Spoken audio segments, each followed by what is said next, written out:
What up? What up? What up? Happy Thursday again. This is episode number 2 for a Thursday. What? Big one. Big episode. We have some changes in the United Grid League. We've got one of the best players in the game. He decided he won a championship and he's decided to take his talents to another team. We're going to talk to Blake Kidder today. Before he joins us, obviously, this is the In Off the Bench Podcast Network's Grid and Grind show. It is brought to you by Chinook Seeds. Whether you're on the field or in the boardroom signing deals, Chinook helps you get the job done. 8 flavors, mild to wild. Go to your local gas station, convenience store, grocery store. Go to the snack aisle, pick up the big blue bag. That way you get the best tasting, best affordable, biggest seeds in the game. I promise you. There's not a flavor you won't like. And Old Dominick Distillery. Experience 150 years of tradition in the heart of downtown Memphis. From bourbon to vodka, whiskey to gin, Old Dominick's got you covered. Stop in today for a tour or just to pick up your favorite bottle. And with that, we can't waste any time. We got to get to it. Help me welcome on to the show, Mr. Blake Kidder. Blake, my man, it's great to have you. I'm glad that you had some time to talk to us today. Obviously, you dropped a bombshell on everybody yesterday, so we gotta unpack that a little bit. Yeah, that was a little bit of a surprise. I think it was a surprise for a lot of people, including some of my previous teammates. Got a lot of DMs yesterday. Positive feedback though, but a lot of surprise. Some trash talking from some of my buddies, but it's all good, man. It's all good. It's all in love, and we'll get to that in a bit. I want to get to know you a little bit, get some backstory on you. Obviously, outside of Grid, you are, you were one of the strongest dudes I've ever seen. 2021 strength specialist, MVP of the Florida Grid League, 2022 strength specialist of the year for the Gainesville Wild, 2024 All-Star for the Atlanta Wild, and 2024 champion with the Atlanta Wild last year. But outside of all that, I see a lot of hunting. I see a lot of bows. I see a lot of, tell me about the love and fascination for hunting. Is it hunting or is it just bow hunting or what is it? Is it everything? Man, yeah, it definitely is everything. I mean, it's evolved over the past probably 4 to 5 years of my life to everything. Um, I was very biased for many years, and bow hunting was the only way to go. To this day, I mean, everything I've killed in my house. I mean, you can't see my mounts in the house right now, but every animal on my wall, from smaller animals from South Africa to my 580-pound black bear that I shot in Colorado. Everything's been done with a bow.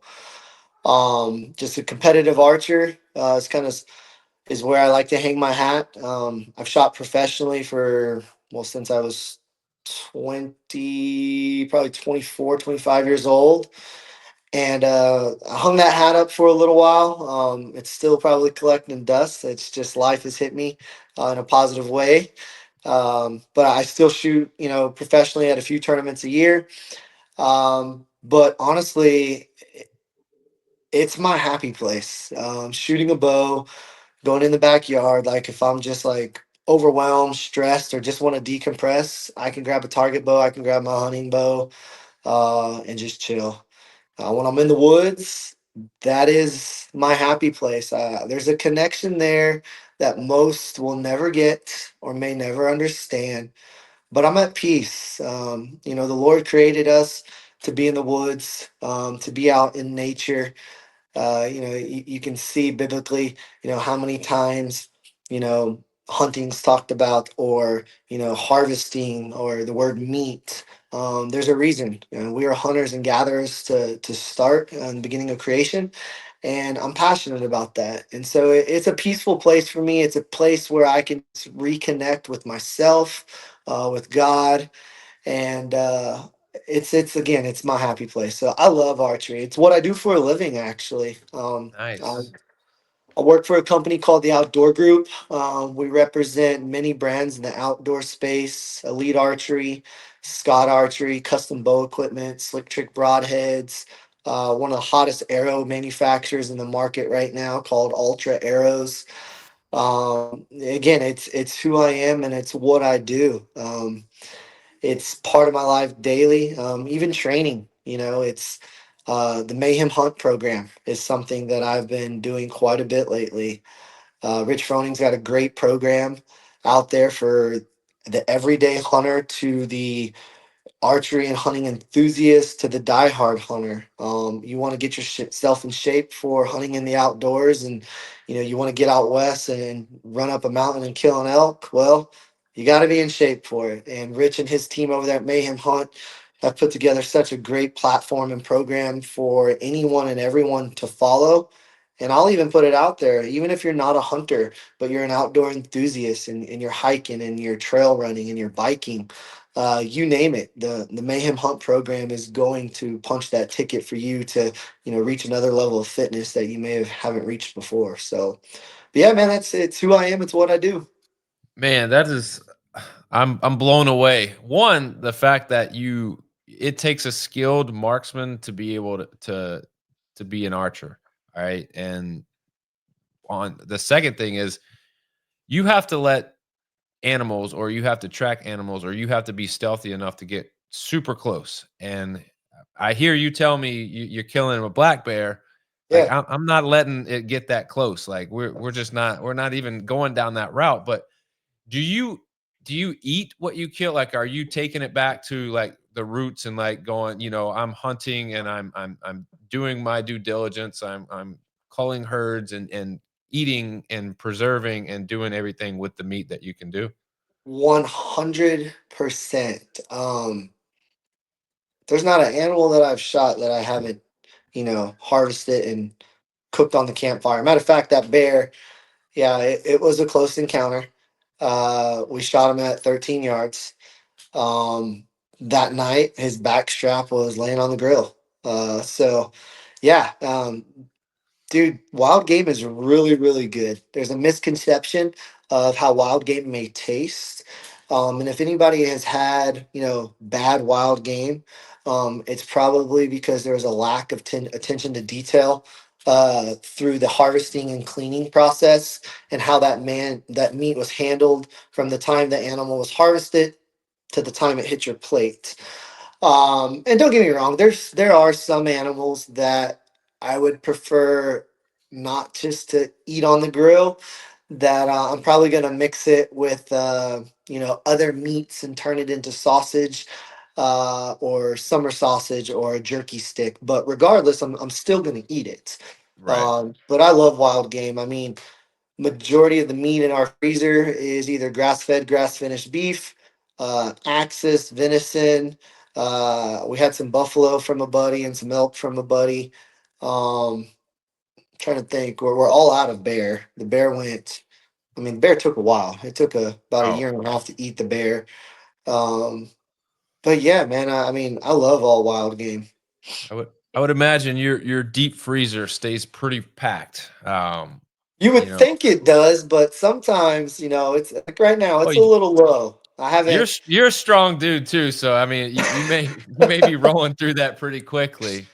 Yeah, Um, Blake, we could have a whole episode on hunting and just like even fishing in general. Like, 100%. um, but let's talk a little bit about your fitness journey. Obviously, you're a really fit dude. Like I don't Appreciate even like I didn't even like looking through your social media just because I felt bad about myself. I was like, this dude is like getting it. Like, what am I doing with my life? But a lot of hard work goes into that. But when did you find fitness? Was this something that you were passionate about as a kid growing up, or is this something you found later in life?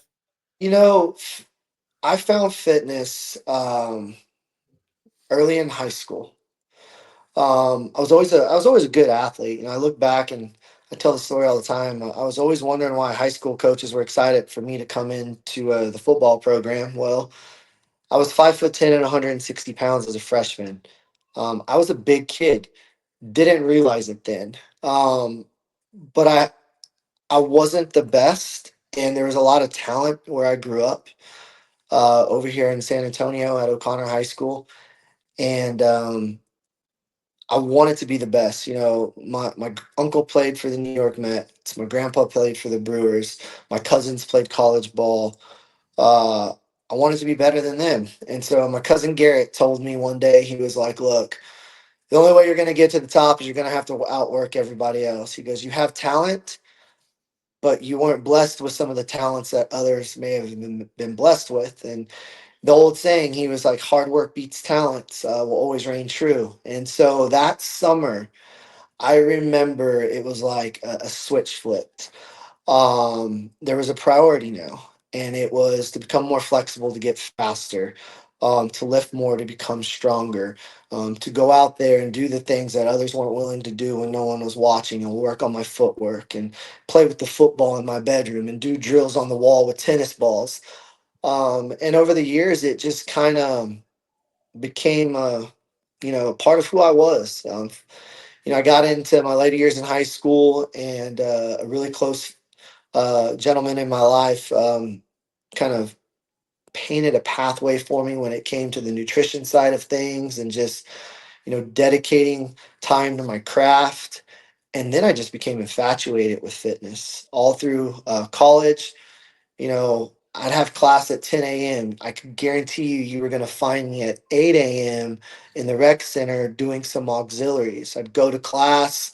I'm packing peanut butter and jelly sandwiches and bowls of rice and beef so I could hit 5,000 calories a day to maintain weight. You know, take a nap, go to film, go to football practice, hit weights with the football team after practice, go to study hall, go to sleep, wake up, and repeat. So it's honestly, it's kind of just been who I am. But that translates to everything else I do. I just told my daughter the other day, how you do one thing is how you do everything. And so I'm blessed with my fitness journey, and I can't thank those who have helped me along the way to instill the work ethic that it's created in my life, because it reflects, so I hope, in everything I do, from my job to work, to how I carry myself for my wife and daughter, and my family. So, fitness has been a blessing, and it's definitely a big part of who I am. Yeah, definitely. I mean, and you're, just looking through your social media, you can see like you are, I would say, one of the most balanced profiles that I've seen. Obviously, you're a professional athlete, you have elite level talent, you're strong, but you also have the family side that's posted on there. You have your personal things that you like. So it's a lot of different things. And you're right, like fitness is something that it is kind of who you are. Like if you are passionate about it and you're into it, like it helps shape you, it helps you be a better person. Because I know me in general, if I don't wake up in the morning, I'm a morning workout guy. If I don't get that workout in, I'm a totally different dude. And 100%. that's not fair. One, it's not fair to my kids and my wife and my family to not get the best version of me. And Hmm. two, it's not fair to myself. If it's something I enjoy, then get your butt up and let's go. Let's get moving. Let's do it. And it's a great way to start the day.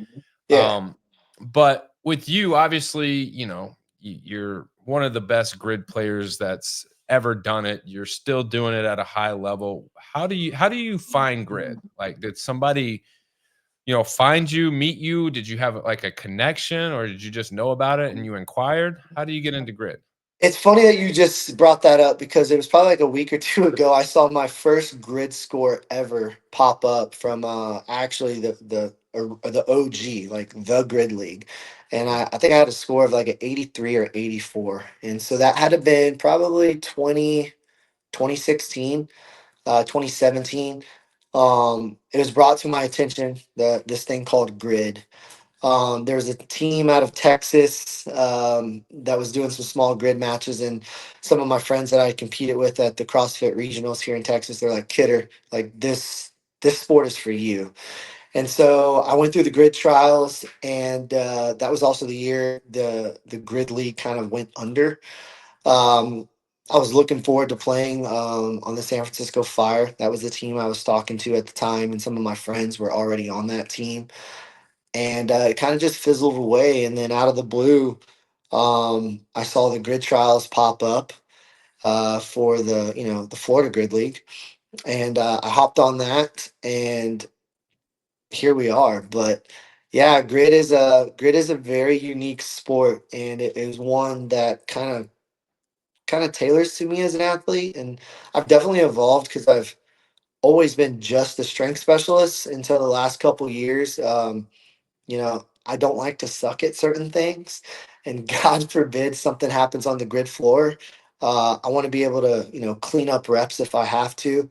So I've focused a lot, not only just for grid, but even for my own personal, um, you know, just to be more competitive in my age division on some of the gymnastics. And now here I am doing double touches and triple touches and freestanding handstand push-ups and med ball muscle ups and ring muscle ups and all the things that I look back and go, dude, you're old as hell. Why are you doing this shit?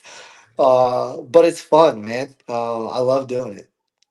Hey, I mean, if it's fun, like it's hard not to give it up. Like if you truly enjoy doing it. Plus, you strike me as a guy who's going to be working out and working on your fitness anyways. So like, you Exactly. might as Yeah. well do grid if you're going to be doing it. It just kind of helps supplement what you're doing. But I guess we have to address the elephant in the room. I mean, it's been quite a day yesterday with the whole news breaking of you now moving from the Wild to the Sharks.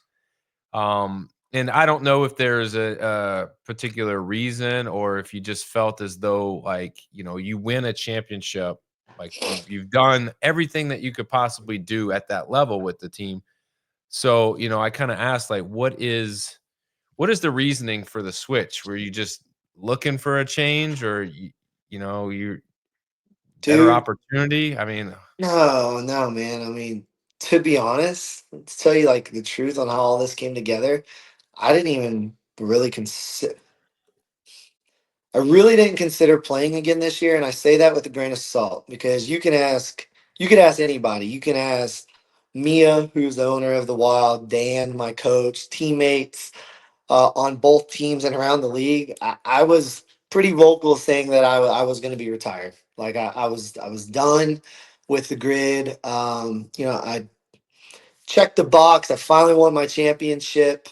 Off into the sunset I ride. But last year was special. I came back to the Wild, and I told Dan, I told Mia, look, like I'm coming back because I have unfinished business. Period. In a story. By damn, I was gonna win a championship with the Wild across my chest. That's where I started. That's where I'm gonna finish. And the Sharks, I'd actually signed an LOI the year previously with the Sharks, and I didn't play. Um, so then I came back with the Wild, and it was just a group of athletes last year that I truly felt that I could compete with. I want to be around like-minded athletes, athletes that just have a killer instinct. I mean, if you've ever seen me on the grid, I'm not the same person that I am off the grid, and that's kind of what it takes. I feel. So last year's team was something special. The athletes on the Wild were a family. I walked into something that I wasn't a part of, and they welcomed me with open arms. And I was able to become a leader on that team. And honestly, there wasn't one designated leader on that team. There were unspoken leaders in certain race formats, in certain races of a match. We each led in our own way, which was very unique. By far, I feel that team, coaching wise, you cannot have a better coach than Dan yeah. from the Wild. I mean, logistically, the dude is a freaking wizard. Him and I vibe really well together.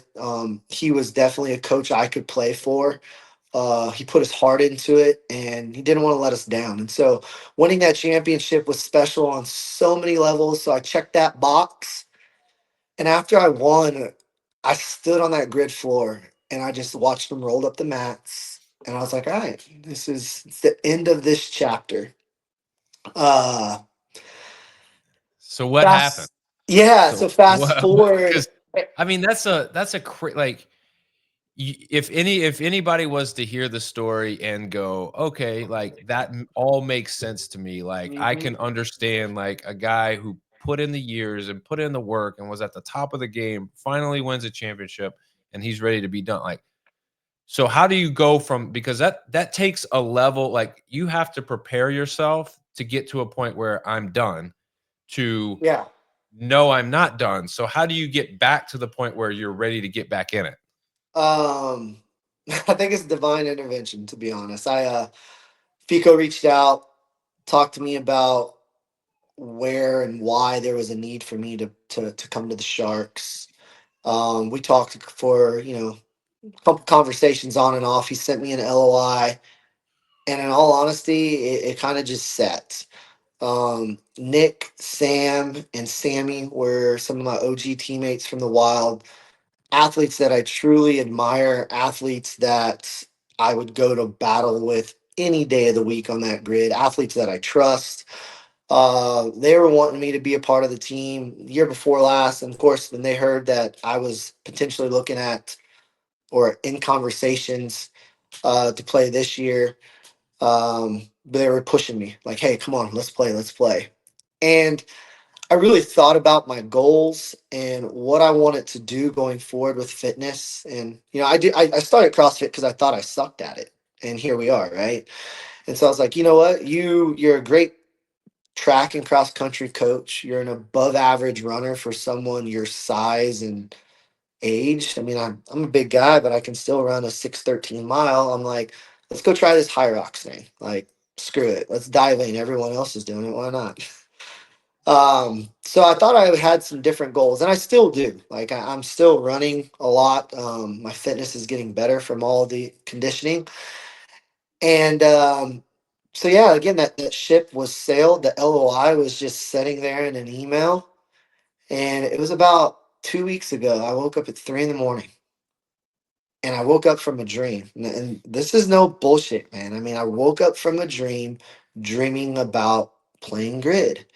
And I can't tell you exactly what happened. I could just tell you I saw fellow athletes and myself on the grid floor just competing. And I woke up and I couldn't go back to sleep. And it was like FOMO, bro. I was like, fear of missing out. I'm like, man, should I send that LOI? What if there's conflicting dates? Well, there's only 3 matches really, plus the championship. One's in Dallas. Like, my mind is just spinning. And I'm like, screw it. Just sign it. Sign it and figure it out later. So you can ask Fico. He probably got a confirmation that I signed an LOI at like 4 in the morning. Signed the LOI, conversations were had, and I'm like, you know what? I'm gonna do this. And didn't really know my why at the time, other than I love to compete. I want to still compete. And then it started to settle in more. It was like unselfishly, but selfishly, I still had unfinished business. I still feel like there's more I can bring to this league for the growth of the league. Um, I have teammates that I want to see them feel the joy that I felt of winning that championship last year. And if I can be a part of that success, that'll bring me more joy than winning the championship itself. Because, Sammy, and Nick, they were a part of the OG Gainesville Wild for years, and competing against them last year. Uh, yeah, it took some wind out of their sails. And so, the Sharks is a great team. I'm walking into yet another team that is a family. Um, I hope to be able to bring a little bit of, my own flavor to this team, and really help push them, uh, for us as a team to get to the championship. But I mean, look, dude, you look at what the Sharks did last year, just match after match after match. They were very consistent, and the Wild was the better team on that day. And so, here I am now, different colors, new team, a team that I'm going to, need to reconnect with and kind of, figure out where my role is on this team. But it's already been with open arms. with all the guys and the girls and the coaches. And first match of the year, I mean, how's this for grid drama? We're playing the freaking Wild. I had no clue until 2 days ago when I got the race format and it said Wild versus Sharks. And I was like, oh, shit, here we go. So, yeah, But it better to was, get it out of the way early yep. because like the last thing you want to do is like could you imagine like if it's the last match of the season and it's for like not that this first match isn't for something, but like the last match, like you have to go through this whole season and just not a distraction, but it's just something else on top of that. So you'd rather just, face it head on, be done with it, and go. All right, Yeah. like I'm now ready to move on. But what I find fascinating is like your whole story is about to come full circle because you talk about Nick, Sam, and Sammy all like starting together, and like your focus is to help them feel what you felt last season. And like that takes like a level of commitment because that's giving. That's that giving mentality. I'm not here to do for myself. I'm here to serve and give, which is unbelievable. And it takes a really strong person to be able to put the selfish stuff aside, especially as a professional athlete like yourself, to do it for others. So I tip my hat to you for that. And what are you bringing to the Sharks? Like obviously they've seen you and they know, but what is it that they don't know? What are you actually gonna be able to do that's gonna benefit them and be different than what they've had in the past? You know, it's not about the talent. Um, I believe there are more talented athletes than myself on the grid. Uh, but I will challenge any athlete to go toe to toe with me because grid speed's a whole nother game. And not only is it grid speed, but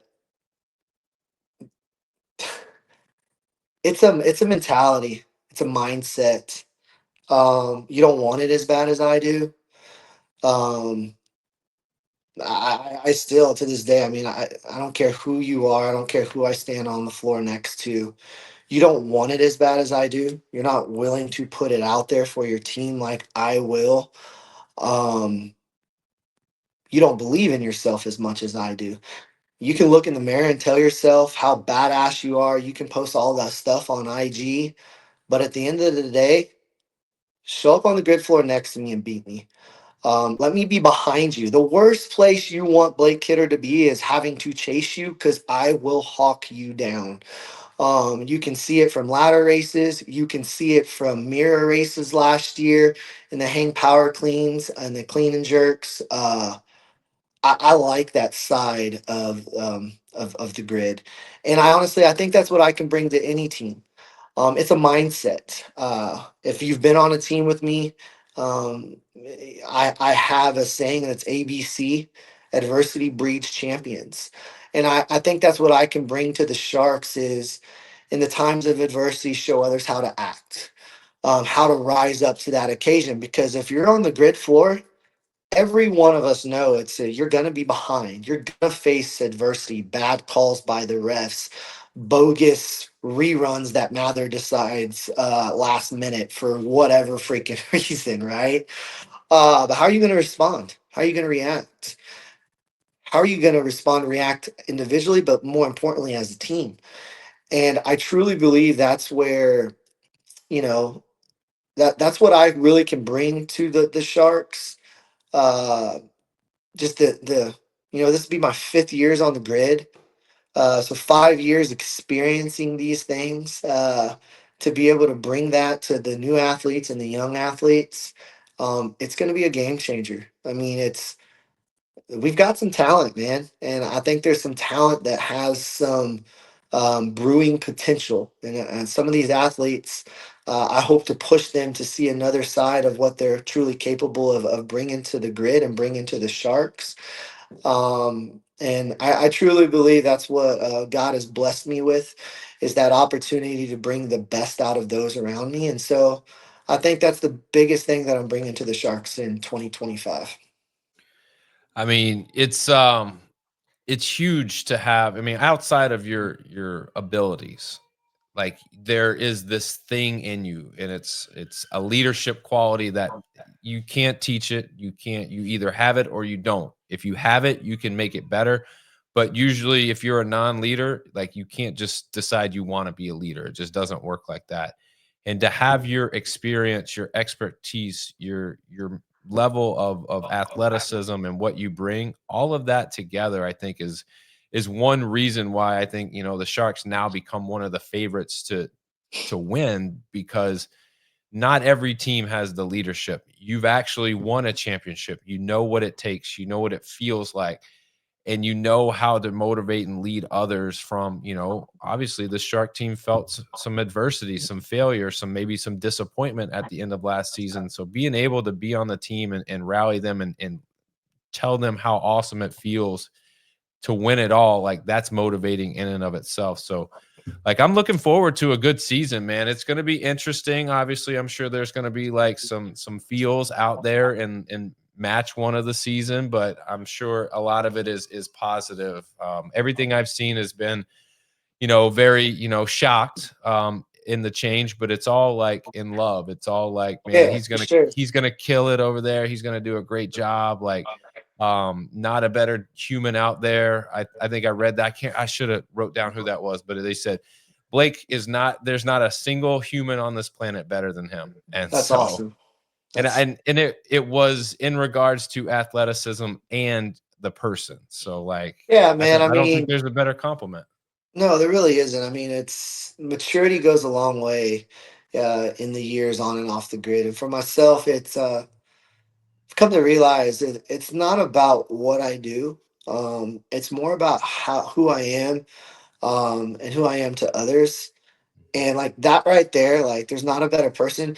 There's gonna be a day when I leave this earth, and I don't want to be reminded or remembered for my archery accolades or my hunting accolades. I want there to be hundreds of people there, friends, family, teammates, athletes that I've coached, um, loving me and missing me for the person I was and the person I was for them, not for the things I did. Those things will be forgotten the moment I'm put in the ground or my ashes are put in the mountains where I plan to be.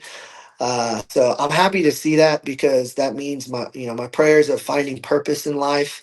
God continues to show me my purpose, um, day in and day out. And sometimes, I question if I'm doing it, but comments like that, thank you for whoever said that, because that's just reassurance that, I'm walking my walk and living the purpose that He desires for me.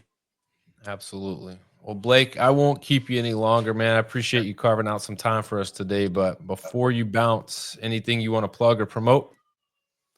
Man, Mayhem Hunt. If you haven't tried it out, go check it out. Mayhem Hunt profile platform, a great opportunity for all those into fitness and the outdoors. As you can see, I'm wearing Black Flag. Black Flag's a great company. If you haven't seen or had the opportunity to try out their products, man, burn the shit, baby. Go over there to Black Flag through Instagram and their other social profiles. A lot of opportunity there. And then if you're in the hunting and outdoor space, please go to your local dealer and take the Elite Shootability Challenge. A lot of products to offer with the outdoor group, from Elite Archery, Scott Archery, custom bow equipment, Slick Trick, and the one and only Ultra Arrows. So, man, I really appreciate you having me on the show today. I look forward to seeing you all on the grid. One more shout out is I thank my guys at Echo Physical Therapy. I mean, Craig, Tim, hope you guys are ready. We got a long haul ahead of us, and my old ass is gonna need to see y'all at least once a week. So Echo Physical Therapy in Bernie, Texas, man. I appreciate y'all. They thought that they were done with you. They were like, "Thank God, it's over." Man, But yeah, little did no. they know, you're coming Little back, did they baby. know. They better go buy some stock and some dry needles because I use a lot of them. Oh man. Hey, they say it takes a village, but the older I get, the more I realize it takes a village just to recover and be able to keep doing it. So Dude, you live way more than I do. I'm gonna be 39. honestly think I may be the oldest guy on that grid floor. I mean, good God, but here we are.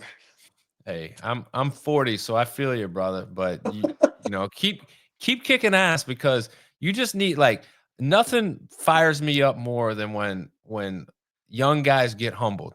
And that has to happen 100%. on the grid. I mean, you just humble folks. Just a couple times. That's it. I'm with you, man. Well, I appreciate you having me on the show. We may need to do a little recap mid-season. Oh, Maybe a little definitely. bit more shit to talk at that point. Some drama stirred, but man, it's the UGL, man. We're here for it. Thank everyone for subscribing. Everyone that tunes in. Hopefully, we have another great year and buckle up, baby. I'm about to put on a show. Yes, sir. That is Blake Kidder, everybody. If you like hearing Blake's story or you just like hearing average Joes talk X's and O's, please like, share the podcast on Facebook. Head over to YouTube. I need you to do 3 simple things: like, subscribe, notifications. That way you know when new content is uploaded. We'll see everybody next week. We've got the Breakers coming back on. I'm going to be talking to Vita Vetterkind and Dylan Fullwood. Her bestie is going to be joining us. It's going to be a fun episode. You don't want to miss it. So we'll see y'all next week. Enjoy the weekend. Be safe. Much love. And as always, remember, strong body, sharp minds, grit and grind all the time. We're out.